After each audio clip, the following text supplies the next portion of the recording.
முடிஞ்ச பிறகும் ஜெபம் நடந்துகிட்டே இருக்குது. நாளைக்கு ஞாயிற்றுக்கிழமை சென்னை ஊழியம் இருக்குது. சென்னை ஊழியத்துக்கு செல்வின் தம்பி, ஜோயல், ரவி, ஜான்சன், அங்குள்ள சகோதரர்கள் எல்லோரும் போகிறாங்க. அப்படி ஊழியத்துக்கு சிலர் போனாலும் நாளைக்கு இங்கே இருக்கிறவங்க உண்டு, சகோதரிகள் உண்டு, சகோதரர்கள் உண்டு. அவர்களுக்காக ஒரு ஆயத்த ஜெபம் நாளைக்கு சாயங்காலம் 3 மணிலேருந்து ஒரு 5 மணி வரைக்கும் இந்த இடத்துல வச்சு நடைபெறும். இன்றைக்கு நடந்த இந்த உபவாச ஜெபத்துக்காக ஆயத்த ஜெபம் நேற்று 300 பேர் நம்ம ஜெபிக்கிறோம். இப்படி நம்ம ஆயத்த ஜெபம் செய்கிறதுனால நமக்கு ஒரு பெரிய ஆசீர்வாதங்களை ஆண்டவர் நமக்கு தராரு. இன்னும் ஊருக்கு ஒருத்தர், வம்சத்தில் 2 பேருங்கிற ஒரு வாஞ்சியை வைத்து நம்ம ஜெபம் பண்ணிகிட்டு இருக்கோம். அவங்க அந்த ஊரில் என்ன செய்யணுங்கிறத ஆண்டவர் அவங்களுக்கு என்ன செய்யணும், வெளிப்படுத்தணும், கற்றுக் கொடுக்கணும். அப்படி நம்ம ஜெபம் பண்ணணும். ஆண்டவரே, இந்த ஜெபத்தின் மூலமாக ஆண்டவர்க்குள்ளே வந்தவங்க எல்லா கிராமங்கள்லேயும் பட்டணங்கள்லேயும் ஒரு சிலர் இருக்காங்க. அவங்களுக்காக நம்ம ஜெபிக்கணும். அவங்க இந்த ஊழியத்தின் எப்படி நம்ம செய்யணும், யாரை சந்திக்கணும் அப்படின்னு சொல்லி அவங்க ஊர்லேயே ஒரு வீட்டில் வாரம் ஒரு நாள் ஒரு மணி நேரம் கூடி என்ன செய்யணும், ஜெபம் பண்ணணும். இப்படி நம்ம பல வழிகளில் ஆண்டோட சித்தத்தை செய்வோம். கர்த்தர் நமக்கு பெரிய காரியங்களை ஊழியங்களுக்காக ஜெபிக்கிறீங்களே, எங்களுக்காக ஊழியங்களுக்காக தொடர்ந்து விசேஷமாக ஜெபம் பண்ணுங்க. ஆண்டவர் மகிமையான காரியங்களை செய்வார். யாக்கோபு நிருபம் 3வது அதிகாரம் 6வது வசனம் பின்பகுதி. யாக்கோபு 4வது அதிகாரம் 6வது வசனம் பின்பகுதி. தாழ்மை உள்ளவர்களுக்கோ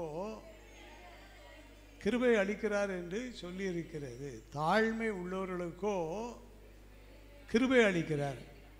கிருபைங்கிற வார்த்தையை நம்ம அடிக்கடி பயன்படுத்தி ஜெபம் பண்ணிகிட்டு இருக்கிறோம். முதல் கிருபை கர்த்தர் நமக்கு நம்ம வைத்த நம்ம அறியாத கிருபை. அதை நம்ம எவ்வளவு யோசித்து பார்த்தாலும் நான் எப்படி ரட்சிக்கப்பட்டேன் அப்படின்னா பதிலே கிடைக்காது. நான் எப்படி இந்த ஊழியத்துக்குள்ளே வந்தேன், பதிலே கிடைக்காது. ஒரே ஒரு பதில் என்னென்னா, இது ஆண்டவருடைய ஈவு, கிருபை. இது உங்களால் உண்டானது அல்ல. அந்த கிருபை நமக்கு ஆண்டவர் தந்திருக்காரு. அந்த கிருபையோடு நின்றக்கூடாது. ரொம்ப முக்கியமான காரியம்.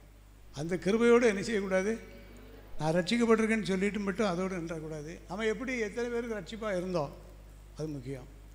எத்தனை பேரை ரட்சிப்புக்குள்ளே வழி நடத்தினோம், எத்தனை பேரை ஆண்டவருக்குள்ளே கொண்டு வந்தோம், எத்தனை பேருக்காக நான் ஜெபம் பண்ணிகிட்ருக்கோம், இது வளர்ச்சியை காட்டும்.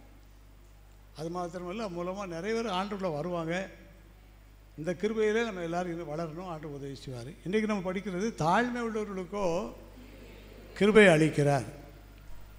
அப்போது எந்தெந்த இடத்துல நம்ம தாழ்மை உள்ளவங்களாக நடக்கணும் அப்படின்னு சொல்லி நம்ம இன்றைக்கி செய்தியாக தியானிக்க போகிறோம். எந்தெந்த இடங்களில் நம்ம தாழ்மையாக நடக்கணும். எல்லா இடத்துலையும் தாழ்மையாக நடக்கணும். ஒரு இடத்துல தாழ்மையாக நடந்தால், ஒரு இடத்துல பெருமையாக நடந்தோம்னா எல்லாம் அடிபட்டு போயிடும். எல்லா இடத்துலையும் நம்ம எப்படித்தான் இருக்கணும், தாழ்மையாக இருக்கணும். அதில் ஒரு சில குறிப்புகள் படி நம்ம ஜெபித்து எல்லா இடங்களிலும் தாழ்மையோடு நடக்கக்கூடிய கிருபையை ஆண்டவர் தரும். முதலாவது, ஜெபிக்கிற இடத்துல நம்ம எல்லோரும் தாழ்மையாக நடக்கணும். எங்கே தாழ்மையாக இருக்கணும், ஜெபிக்கிறவங்க மத்தியில் ஜெபிக்கிற இடத்துல நமக்கு என்ன வேணும், தாழ்மை வேணும். வாசிங்க லூக்கா எழுதின சுவிசேஷம் 18வது அதிகாரம் 9வது 10வது வசனத்தை வாசிப்போம். 2 மனுஷர் ஜெபம் பண்ணும்படி தேவாலயத்துக்கு போனார்கள். தேவாலயம் எல்லாரும் ஏற்றுக்கொள்ளும். நீ வேண்டாம் அப்படின்னு செய்யாது, என்ன செய்யாது, சொல்லாது, வான்னு தான் சொல்லும். ஆனால் வந்தவங்களை சரியாக வகையறுக்கிறது யார், ஆண்டவர் செய்வார். 2 பேரும் ஜெபம் பண்ணதுக்காக போகிறாங்க. இன்றைக்கி செய்தி என்னன்னு சொன்னால், தாழ்மை உள்ளவர்களுக்கு தேவன் தாழ்மையாக எங்கெல்லாம் இருக்கணும் அப்படின்னா எல்லா இடத்துலையும் தாழ்மையாக இருக்கணும். குறிப்பாக எந்தெந்த இடத்துல நம்ம தாழ்மையாக இருக்கணும் அப்படின்னு சொல்லி நம்ம தியானிக்கும் போது, ஜெபிக்கிற இடத்துல நம்ம எல்லோரும் யாராக இருக்கணும், எப்படி இருக்கணும், தாழ்மையாக இருக்கணும். பரிசேயனுடைய ஜெபத்தை நம்ம படிக்கிறோம். 11வது வசனம்.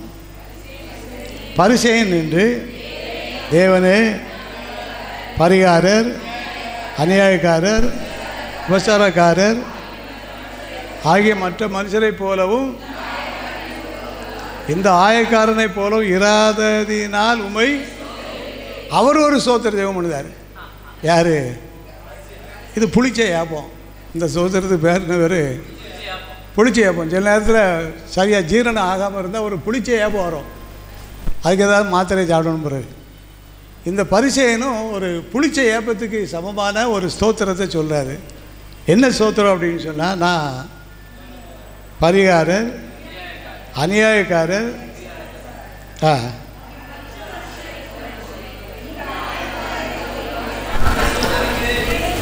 சோத்திரிக்காங்க. இன்னும் அவருடைய சோத்திரத்துடைய விளைவு வித்தியாசமாக போகுது பாருங்கள். என்ன சொல்கிறாருன்னு கேட்டால், வாரத்தில் நான் 2 தடவை உபவாசம் ஜெபம் பண்ணுதேன். என் சம்பாத்தியத்தில் ஒரு சம்பாத்தியம் இல்லை. கிழக்கிருந்து வர சம்பாத்தியம், மேற்கிருந்து வர சம்பாத்தியம், வடகாட்டில் இருந்து வர சம்பாத்தியம், தென்னாட்டில் உள்ள சம்பாத்தியம் எல்லாம் எனக்கு நிறைய வருது. இந்த சம்பாத்தியத்தில் எல்லாவற்றிலும் நான் என்ன கொடுக்குறேன்? தசபாகம் கொடுக்குறேன் என்று தனக்குள்ளே அவருக்குள்ளே அப்படி ஒரு ஜெபம் இருக்குது. ஜெபிக்கிற இடத்துல எல்லாருக்கும் என்ன வேணும்? தாழ்மை வேணும். நம்ம ஜெப நிலைமை தாழ்மையாக இருக்கணும். ஜெபிக்கிற வார்த்தை தாழ்மையான வார்த்தையாக இருக்கணும். ஜெபிக்கிற வார்த்தை ஆண்டவருக்கு ஏற்புடைய வார்த்தையாக இருக்கணும். அடுத்த பேர் ஜெபம் பண்ணுறாரு.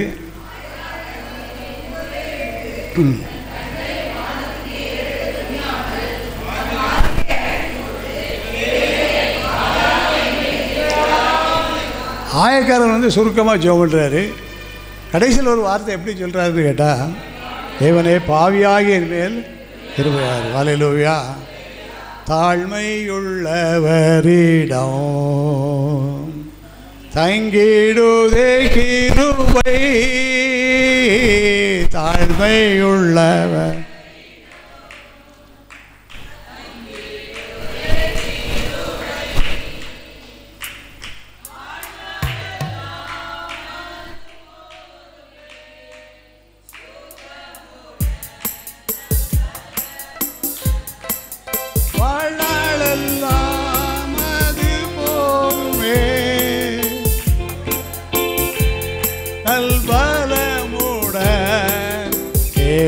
செய்ய கிருபை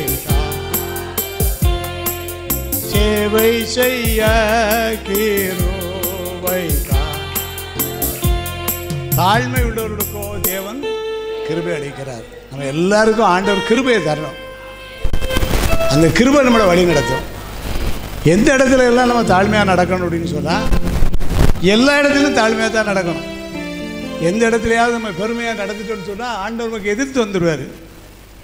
எல்லா இடத்துலையும் தாழ்மையாக நடக்கும்போது ஆண்டவர் நமக்கு வேண்டிய கிருபைகளை, ஏராளமான கிருபைகளை கொடுத்து நம்மளை எப்படி நடத்த முடியுமோ அப்படியெல்லாம் சிறப்பாக நடத்துவார். முக்கியமாக எந்த இடத்துல தாழ்மையாக இருக்கணும் அப்படின்னு சொன்னால், சொல்லுங்கள், எல்லோரும் சொல்லுங்கள், வாய் திறந்து சொல்லுங்கள், ஜெபிக்கிற இடத்துல தாழ்மையாக நடக்கணும். பரிசேயனை போல வீண் வார்த்தைகளையும், பெருமையான வார்த்தைகளையும், சுயத்தை வெளிப்படுத்தக்கூடிய வார்த்தைகளையும், பெருமையான வார்த்தைகளையும் நம்ம என்ன செய்யக்கூடாது? பேசக்கூடாது, சொல்லக்கூடாது. அதை ஆண்டவர் கேட்டு கடைசியில் ஒரு மார்க் போடுவார். என்ன மார்க் போடுவார்? ஒரு இந்து அடையாளம் போட்டு நீ போகலாம் அப்படின்னு சொல்லி விட்டுருவார். தவறு. அப்படி ஜெபம் நமக்குள்ள இருந்தால் அந்த ஜெபத்தை நம்ம கொஞ்சம் வெரிஃபை பண்ணணும். பெருமையான ஜெபங்கள் நமக்கு என்ன செய்யக்கூடாது? வரக்கூடாது. நம்ம பேச்சில் பெருமை, ஜெபத்தில் பெருமை, சாட்சி சொல்கிறதில் பெருமை, இதெல்லாம் நம்ம பக்கத்தில் என்ன செய்யக்கூடாது? வந்துடக்கூடாது. இது நம்மகிட்ட இருந்தால் ஆண்டவர் தூரத்தில் போயிடுவார். இது நம்மகிட்ட இல்லைன்னா ஆண்டவர் நம்ம கூட இருப்பார், கூட வந்துடுவார். ஆயக்காரன் ஜெபம் பண்ணுற ஜெபத்தை ஆண்டவர் கேட்டு, தேவனே பாவியாகி என் மேல் கிருபையாக இருன்னு சொல்லி தாழ்மையோடு ஜெபம் பண்ணுறார். தாழ்மையோடு ஜெபிக்கிறத அவரோட சத்தத்தை குறைச்சி ரொம்ப ரொம்ப அமைதியாக ஒரு மாதிரி பயந்து போய் கைகாலெலாம் நடுங்கிட்டு ஜெபம் பண்ணான்னு பேச மாதிரிலாம் அந்த அர்த்தத்தில் சொல்ல. நம்மளை உயர்த்தி என்ன செய்யக்கூடாது? பேசக்கூடாது. நம்மளை உயர்த்தி ஜெபிக்கக்கூடாது. நம்மளை உயர்த்தி நம்ம ஐக்கியத்தை உயர்த்தி ஊழியத்தை நினைச்சு குறித்து பெருமையான வார்த்தைகளுக்கு நம்ம என்ன செய்யக்கூடாது? ஆண்டவர் பார்த்தார். 2 ஜெபத்தையும் ஆண்டவர் கேட்டு கடைசியில் சொன்னார், அவன் அல்ல. அவன் அல்லன்னா யாரை சொல்கிறாரு? பரிசேயனை சொல்கிறாரு. அப்பா நீ இல்லை, நீ போகலாம், வீட்டுக்கு போகலாம், நீ போய் சாப்பிடப்போ அப்படின்னு சொல்லி.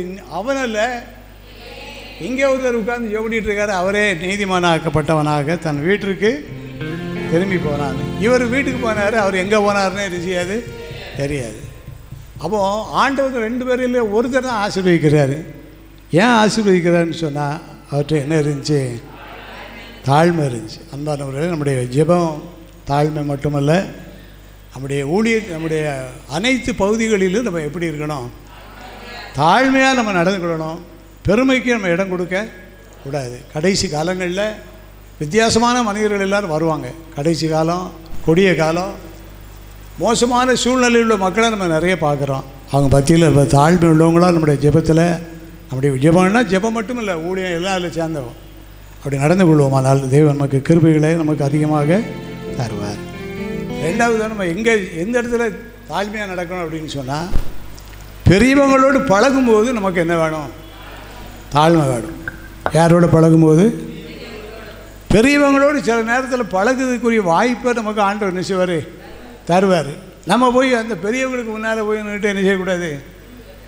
நம்மளை பெருமையாக பேசக்கூடாது. நான் இப்படியாங்க அப்படியாங்க, என் குடும்பம் இப்படியாங்க அப்படியாங்க, நான் எங்கள் பிள்ளைகள் இப்படியாங்க அப்படியாங்க, என் தொழில் இப்படியாங்க அப்படியாங்கன்னு சொல்லி இப்படியாங்க அப்படியாங்க போட்டு கடைசியில் எப்படி போனானே தெரியாமல் என்ன செய்யக்கூடாது? போயிடக்கூடாது.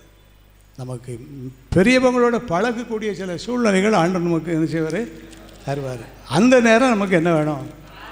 தாழ்மை வேணும். வாசிங்க, ஒரு பெரியவங்களோடு பேசுகிறார். பெரியவராகிய பார்வோனோடு கூட யோசேப்பு பேசுகிறார். 41வது அதிகாரம், ஆதியாகமம் 41வது அதிகாரத்தில் 41 15வது வசனம் யாரை வாசிங்க?